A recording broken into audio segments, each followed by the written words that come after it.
Hello বন্ধুরা, আজকে আমরা আইনের সিআরপিসির একটি পার্ট নিয়ে আলোচনা করব, যে পার্টে বলা হয়েছে পুলিশ ডায়েরি কী। তো এখানে আমরা আলোচনা করব যে পুলিশ ডায়েরিটা কী।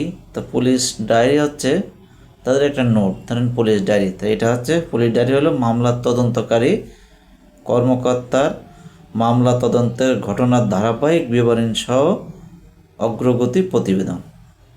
দি কোড অফ ক্রিমিনাল প্রসিডিউর 1898 172 ধারা এবং পিআরবি 1943 এবং 263 বিধি অনুযায়ী এই ডায়েরি নির্ধারিত Bangladesh police PB form number 38-এ লিপিবদ্ধ করা হয়। এটি কেস ডায়েরি সিডি নামেও পরিচিত। তাহলে আমরা বিষয়টা বুঝতে পারলাম যে পুলিশ ডায়েরিটা কী। তা আমি আরও একবার একটু আলোচনা করি বিষয়টা। পুলিশ ডায়েরি হলো মামলা তদন্তকারী কর্মকর্তা মামলা তদন্তের ঘটনার ধারাবাহিক বিবরণ সহ অগ্রগতি প্রতিবেদন। দি কোড অফ ক্রিমিনাল প্রসিডিউর 1898 172 ধারা এবং পিআরবি 1943 263 বিধি অনুযায়ী এই ডায়েরি নির্ধারিত Bangladesh police BP form number 38-এ লিপিবদ্ধ করা হয়। এটি কেস ডায়েরি সিডি নামেও পরিচিত। ধন্যবাদ সকলকে।